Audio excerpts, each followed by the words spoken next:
our meeting with a moment of reflection, prayer, or a silent moment to think of those that are less fortunate than us.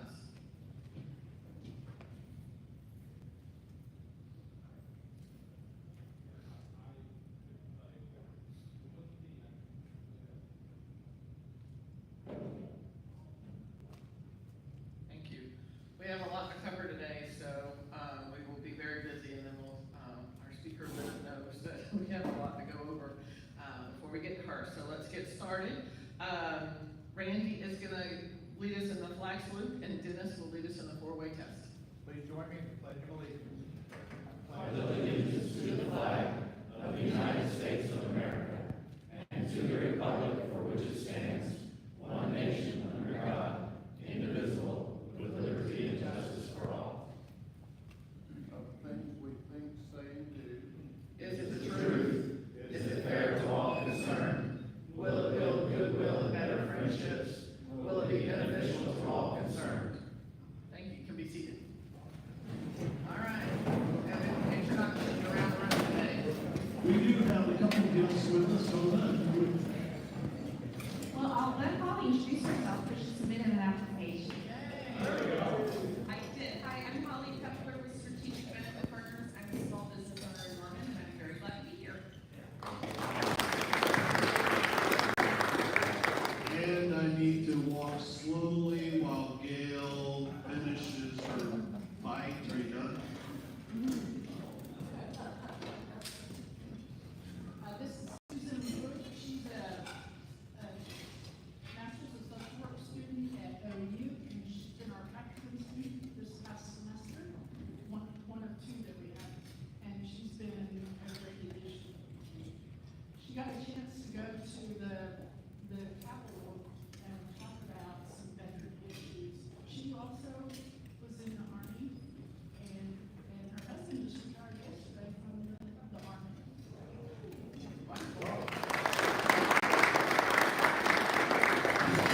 I think, Rick, you're going to get the rest of the guests at your time, right? Yes. Okay. Yep. We're actually going to do things out of order. We're going to do quote of the day and announcements first, then get to the other announcements that Rick has. So, quote of the day: some people dream of success while others get up and make it happen every day.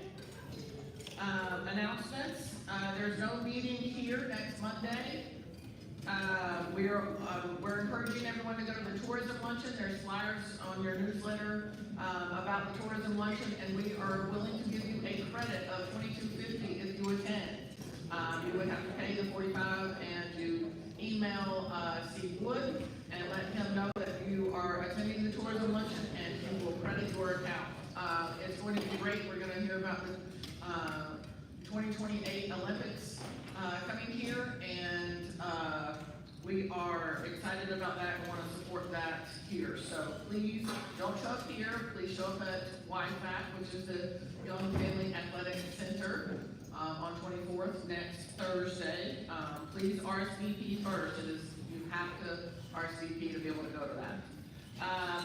Some other announcements about Rotary: May 15th. I sent an email out to everyone. You will get another email because Kyle Hurley has helped me, and you can sign up for the event on Club Runner. But I did put some sign-up sheets out on the tables because we're not meeting next week, and maybe if you don't like to sign up on Club Runner or something, I put a few sheets out. If anybody's thinking about going, think you might come, even if there's a chance you're going to come, please fill the form out. I only printed 4 or 5 of the sheets, so you might want to pass them around to different tables if you can today, just so I can get a head count since we're not meeting next week in person here all together. I will be sending out another email, but please let me know if you plan on sending because I invite food for it. So I need to know that. And then on May 8th as well, we do have a trash pickup because we're going to clean up Rotary Park before we have our picnic out there. So we're meeting at 5:30, is that correct, Sean? 5:30 Rotary Park. You'll get a reminder about that as well. If there's not enough going on in May for Rotary, also on May 17th, you'll be getting an email to let you know that there's an all-club food drive. We've done this in the past. Another club is leading it this year, and it's Cross Timbers Club. So if you're coming to the picnic on the 15th, or you come to the Rotary meeting on the 15th, you can bring your canned goods there, but we'll need a few volunteers on the 17th, which is a Saturday. But it's really fun to work together with the other clubs to collect this food to donate to our community. It's really hard in the summertime for some of the families in our community to have enough food to feed their kids and make it through the summer, so that's why they wanted to do it at the end of the year. And Craig has an announcement about bikes and such.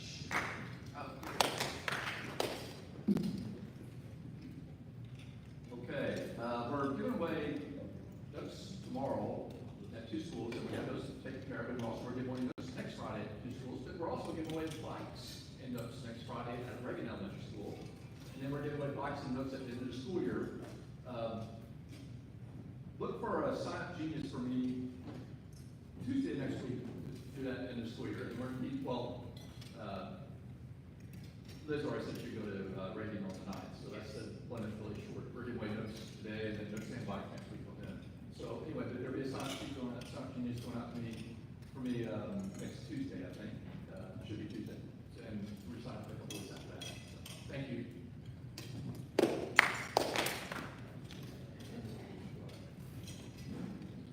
Okay, we are going to have Rick come up, and then after Rick does his presentation, we have a red badge presentation from Ron Lynch.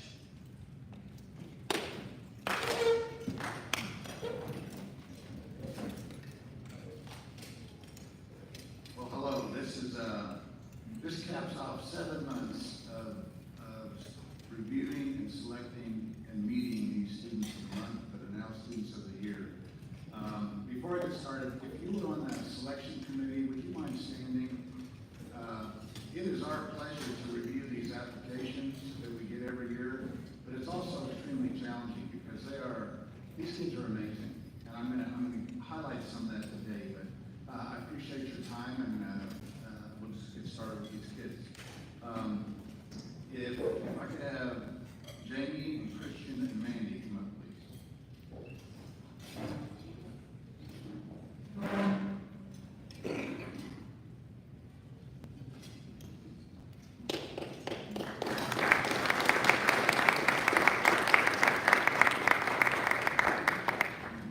All right, I'm gonna just briefly go one by one, but I'm gonna give you an example of what we are challenged with in reviewing these applications. First, I'm gonna talk about Jamie Karanda. She is Norman North High School, carries a 3.9 grade point. She's been involved in DEN, student council,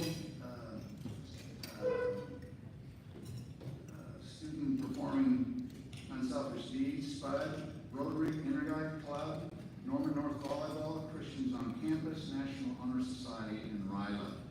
So Jamie, could you come up, please?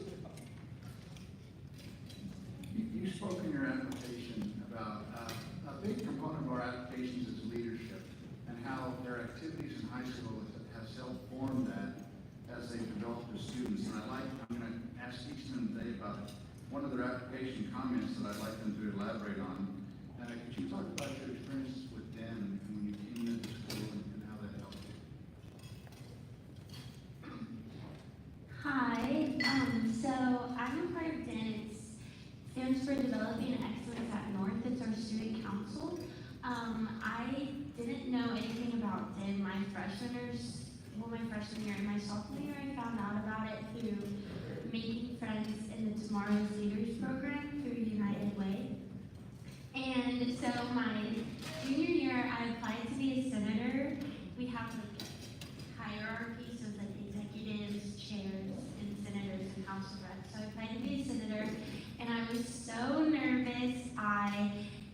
This is gonna sound bad, but I was fully convinced I wasn't gonna make it. I just didn't think that I was popular enough, or didn't really have confidence in myself. And that's kind of where I began, was just low confidence, just not a lot of initiative, and just really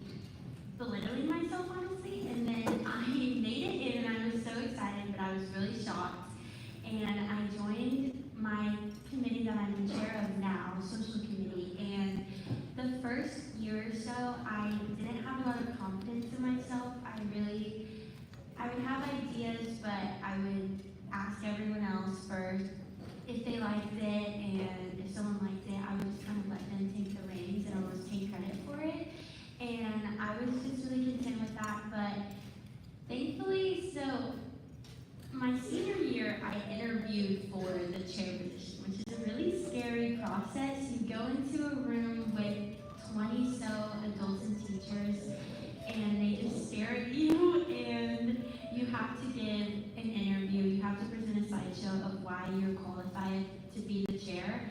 And I felt like I was qualified because I had been in the committee all 4 years and I had great ideas. But again, I just wasn't that confident in it. But when I got the chair position, one thing my advisor told me was that in the interview I did a great job. He just wished that he would have seen more like confidence in me with my ideas rather than presenting them as an idea, but presenting them as my idea. And I think that just kind of changed something with how I do everything. I went to RILA the next summer as well, and being a part of that has really helped me just learn different leadership opportunities and ways, because in DIN I got more confident with my ideas and I was able to plan and like present a whole event that was all my idea, and I was really proud of myself, and it was really successful. And that just kind of showed me that I don't need to be scared, and I am capable of doing things, and I can do it in like a respectful way where I'm not just taking charge, but I'm still confident. And I think without DIN, I wouldn't have learned that, and I wouldn't have been able to do a lot of the things that I'm doing now, like being a part of different planning teams for things in my church or just things with my friends. And so I think without that experience in DIN, I truly wouldn't have been the leader I am right now, and I'm just so thankful for that.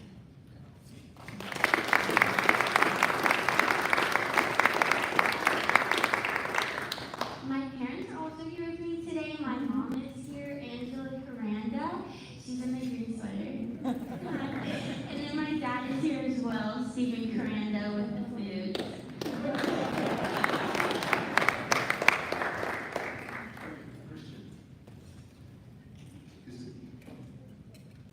Christian DePay with Dimensions Academy. Christian's an amazing young man. He carries a 4.0 grade point. He's been in Dimensions for a number of years. A member of Boy Scouts. He was on the Safe and Healthy Schools Committee. But he talked a little bit about how Dimensions Academy changed his life. And I know we're not all quite aware of what Dimensions is all about, but it's an amazing opportunity that is given to our kids in Norman. So, can you talk about that a little bit? Hi, I'm Chris. I'm joined here today by my aunt, Suzette, my uncle Waylon.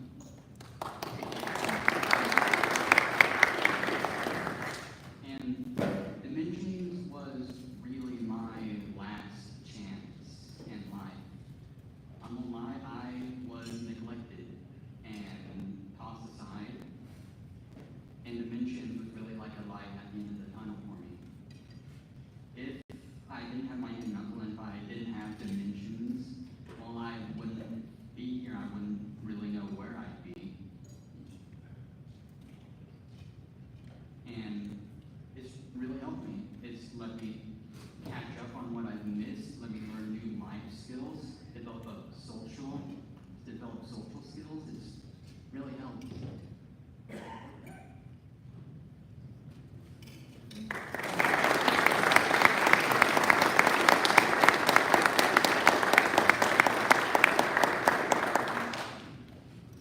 Last but definitely not least is Miss Mandy Chen with Norman High School. Mandy carries a 2.245. I don't know how you get there, but she's above 4 grade point. Her activities include Norman High School Student Council President, Norman Rotary Interact President, Asian American Pacific Islanders Association Vice President, Kindness Club, Mu Alpha Theta, Spanish Honor Society, United Way League, RILA, and the Youth Leadership of Oklahoma. And similar to some of these other students, Mandy, you spoke of how you kind of like Jamie when you came to school, you were shy and introverted, and now we see you here and I don't believe that. But just talk a little bit about that interview. Thank you. My name is Mandy Chen. I go to Norman High School.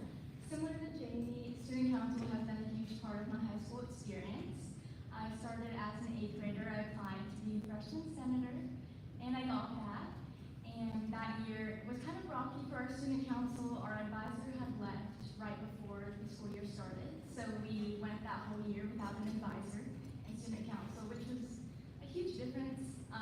That student council advisor had been there for around, I believe, over 10 years before. But we made it through. We had one of the best years ever, and it definitely is one of the huge memories. We got a bond, a lot more together, and figured things out on our own. That year, I applied to be PR and creativity chair. I ended up being selected for that. Went on for that my sophomore and junior year, and then around this time last year, I had the opportunity to run to be student body president. I ended up being elected by my school, and now this year I serve my student body. It's been an experience I'll cherish forever, and I'm just so blessed to be able to preside over Norman High School and see everyone's stories and where they come from. And Norman High School is full of so much community and diversity, and I'm so thankful.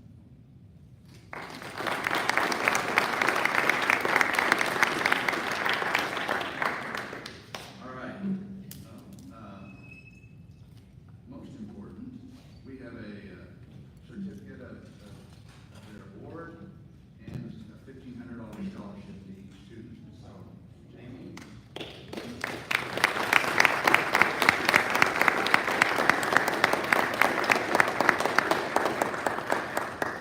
Christian.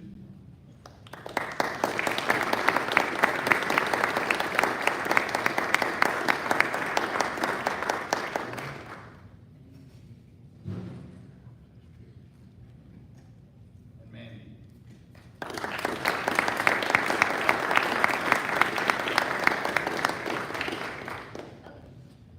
Let's give one more.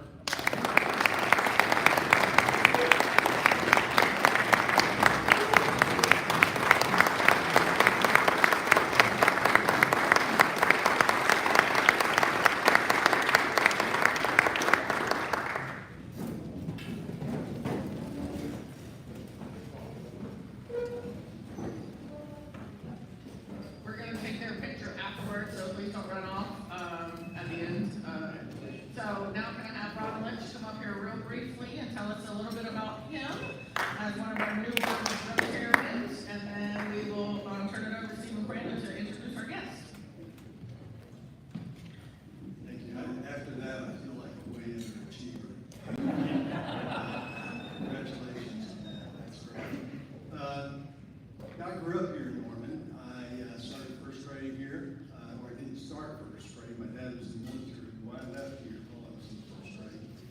While my dad attended school at OU, we started school also, my brother. But anyway, I went all the way through school, high school here. I was fortunate enough to be a good enough ball player to attend the University of Oklahoma on a basketball scholarship, led in basketball and baseball.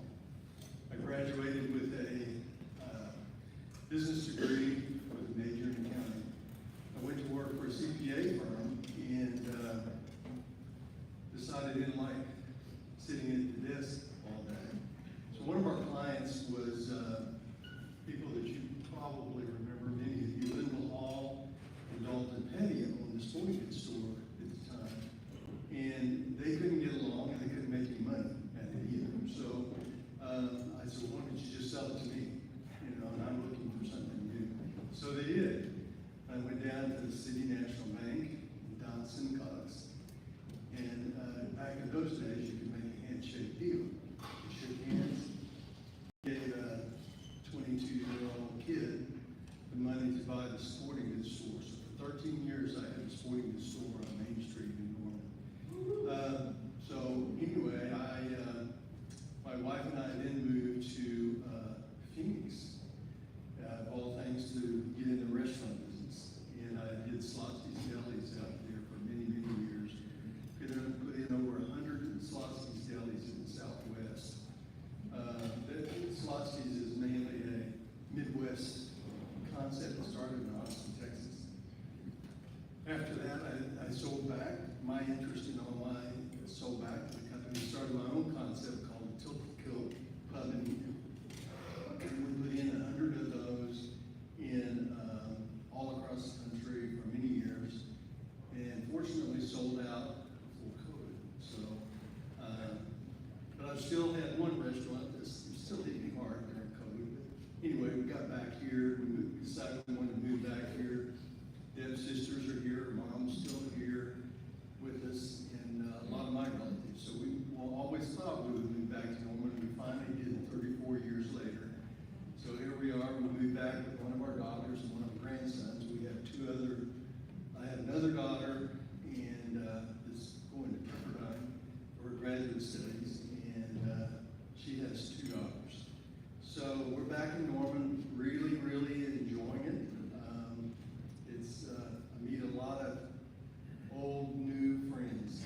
34 years. My wife is sitting right there at the table with me. She is also participating in Rotary, and we're excited to be a part of this. So thank you.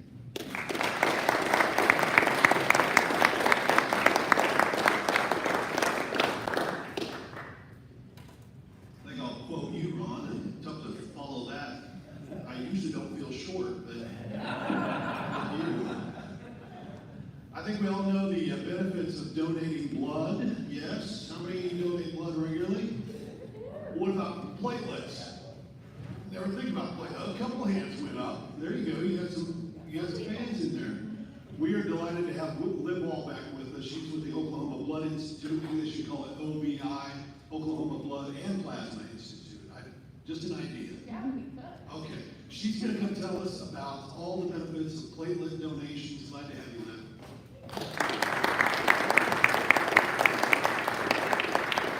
And we rebranded a few years ago to Our Blood Institute because we recently acquired the blood banks in Arkansas and the North Texas Panhandle. So we're all over now. If you go to our website, it's Our Blood Institute, but we're still Oklahoma at heart. So thank you so much for the introduction. Like Stephen said, my name's Liv. I've been working for OBI for just over a year. I graduated from OU last May, so I'm 1 year out the gate. I think it's doing pretty well.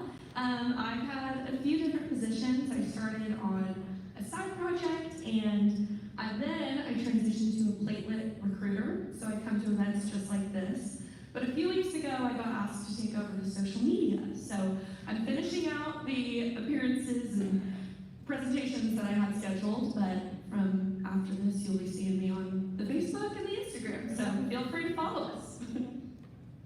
So we asked before, but has anybody donated platelets? I saw one hand. One hand. Has anyone received a blood product? Okay. All right, well, thank you for raising your hand. Usually there's a lot more, so 1 in 3, I believe it is, needs a blood transfusion at some point in their lifetime. So today I'm here to talk about platelets, what their role are, why they're important. When you go to donate blood, you may be asked if you want to donate platelets or if your blood is more suitable for plasma. Everyone's blood has a superpower, I like to say. So if you fall in this category, platelets may be a good option for you. Platelets are not a cell in the blood. They're actually a very small cell fragment. They're the little purple thing that I have pointed to in there. The bigger circles are the actual blood cell. And their job is to help clot and heal. So if you ever get a paper cut, platelets are what web together, and they form that scar, they clot it so you don't keep bleeding. So as you can imagine, they're very important for everyday life, but also for people who are very sick or who are in big traumatic injuries. They're very, very necessary. Chemotherapy patients are some of the main patients that we see who need them. Chemo kills your platelet count, and so from there, even a nosebleed could turn very, very dangerous. We've heard stories of people brushing their teeth and you get a cut on your gums or something, and that gets dangerous. So it's just the little things that we don't think about that are very important for platelet production and the need for platelets.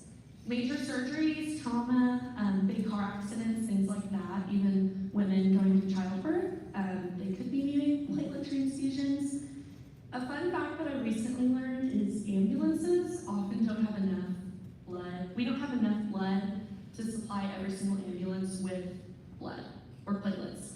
So a lot of times we can keep a bag or two, depending on the company that they work with. If it's large, if we know they're going to be going to those emergencies. But for the most part, there's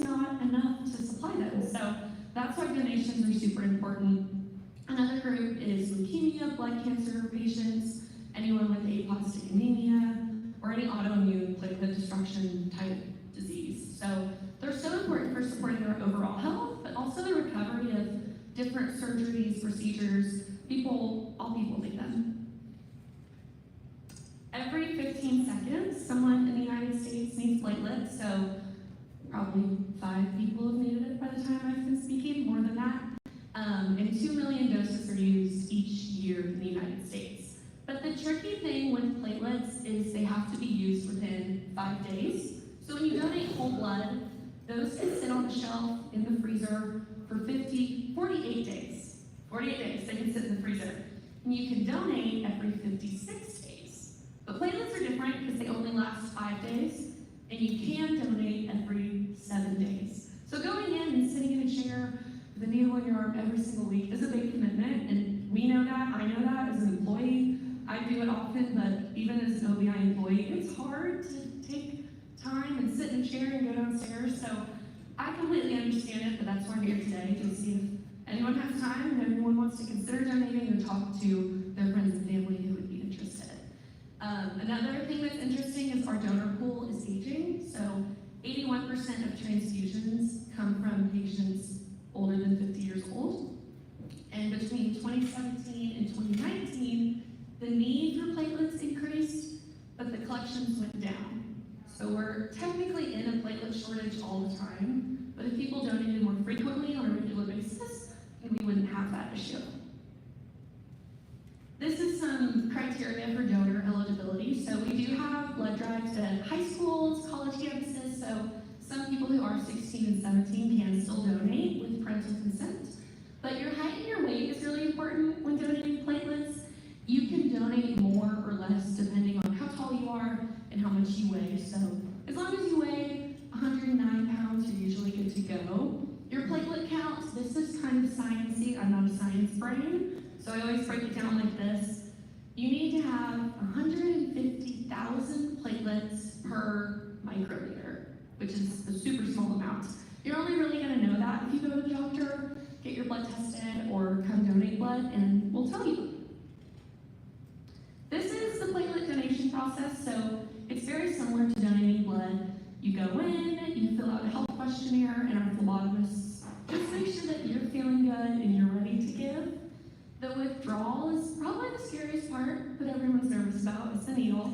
But I'm here to say that I hate blood, I hate needles, and I work here and I donate all the time. So it's all worked out, and the platelet needle is a lot smaller than the blood needle. So just something to think about. The separation process is really cool. It's like when you put oil and water together in a bottle, shake it up and it separates. That's what happens through apheresis. So it's a big device here. Your blood will go into it and it spins around, keeps the platelets, and it gives your blood back to you. So I actually always leave feeling better and more energized after I give platelets because I didn't really lose anything too major. Once the donation is complete, you're ready to go, eat a couple snacks, and you can go on with your day. But the big thing is the time commitment. So because you are through the device, it can take up to 2 hours to donate platelets. So 2 hours every single week is a lot, and like I said, we completely understand that. So we have TVs, you can bring your work, movies, books, whatever you want to stay entertained, and we always have snacks after. Again, the height and weight is really important because if you're a smaller person, it might only take you an hour, but someone else might take 2.5 hours. And we have some really amazing donors. A lot of them are veterans, and they would donate when they were with the Army or other blood drives at our Air Force bases, and they'd come back and they have all the time in the world, and it's really cool to build those connections with people. We have a platelet donor who got, it's like a platelet tattoo right on his arm. And you can have tattoos and still donate, so something to keep in mind. But it's really cool. It's a blood drop and it has an American flag on it, so it's cool for us getting to build relationships with our donors if you are a platelet donor, because you're in there for longer and our staff really enjoys getting to know you. This is a little bit about the impact. So I talked about pregnancy complications, but each platelet donation can can save up to 3 lives every time. It could go to 3 different people depending on how they spin it down, how much you can give. But this is another program that we have at OBI called Thank the Donor. So if you're ever in the hospital, there may be a green heart on your blood bag with a QR code. So you can scan that and write a thank you message to your blood donor. You don't need to say your name, you don't need to know who you are, and you won't know who they are, but it's really cool to receive that message. So this is very hard to read, so I'm going to get close and read it to you. But it says, hello, currently my 16-year-old daughter is receiving your platelets through a transfusion. She was diagnosed with leukemia in August and has since been through a very intense period of chemotherapy. At times, her counts are so low she needs blood and platelet transfusions. There are times she feels very weak and lethargic when her hemoglobin is low, and with your blood, it helps her feel better. She has more energy. Right now, she is experiencing excessive bleeding in her mouth and her lips as a side effect of chemotherapy that she received, and your platelets will help stop that. Thank you so much for your donation of blood. It matters, and you are making a difference. I love these, and I get to scroll through and read them all the time. We do have a video option too, and that's really cool to see. So if you ever, unfortunately, are in a situation where you need blood, I really recommend writing a letter like this. It's very cool.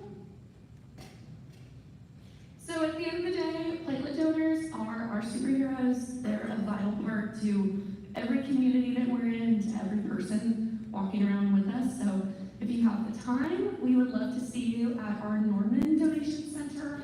We have centers in Oklahoma City, and we just opened a new one in Yukon, but it's right on the border of Oklahoma City, so it's not as far as you would think it is.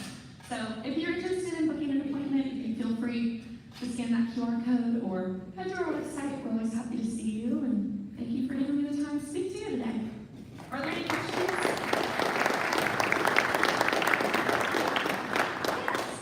So, a comment and a question. Or maybe I'll start with a question. Well, let me start with a comment. I read a couple of months ago that somebody in Australia died and they'd saved 50,000 lives through blood donation. I saw that too. So, is that through, do you have any platelets or something like that? Yeah, so he was a platelet donor. I saw that on CNN, someone posted it, and they called him like the baby saver, or the baby hero, because certain blood types, A positive and O positive, are the best for platelets. So if you know your blood type, and you know that's your blood type, you should consider. But I think he had something special with his blood that was really good for babies. And so that he would go in every single week and he could give 3 units. So that would save up to 9 babies. And he did it for years. So yeah, it was really cool. Okay, so my question is, they won't take my blood because of the hepatitis. So can I donate platelets? No, Okay. unfortunately. But if you know other people, we do have a blood buddy program. My wife does it all. Okay, we have a blood buddy program, and we give away points where you can get gift cards. So I think you can link up with her if you still wanted to. But thank you I wish you could. How long does it take to replenish your platelets after you donate? 7 days, 6 days in your body. Yeah, 6 to 7 days. So it works out perfectly by the time you can donate. Are there restrictions based upon medications? Yes, there are. I don't know the full list. I believe we have it on our website, or you can call the donor center and our medical staff can answer all those questions. Usually blood thinners are a no-no, and any other antibiotics, usually. But once they're out of your system, you're free to give. Any questions? Well, thank you all so much for considering donation and letting me speak with you today.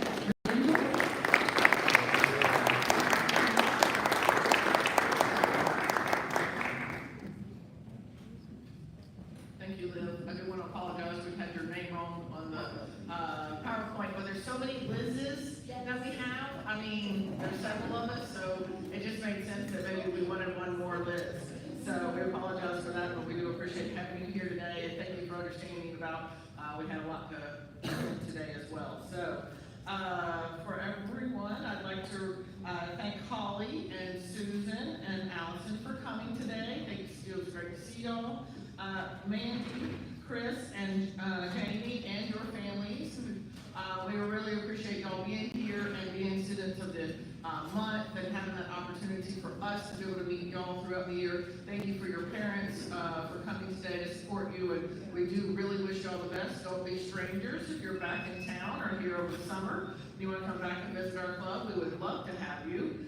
Thanks to Ron Lynch for his talk. You know, you have something else to ask him about now that you know a little bit more about him. So get to know some of our newer members. We'll have more Red Badge talks coming soon.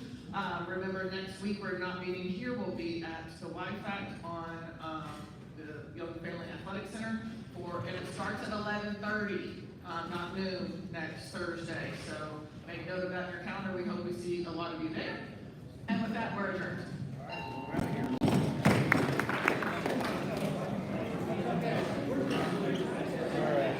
I don't know how long it'll take me to walk this out. Probably what's going to happen is I'm going to take a picture of it and then I'll text it to you because that's easier. Getting me to write it out. That's perfect. All right.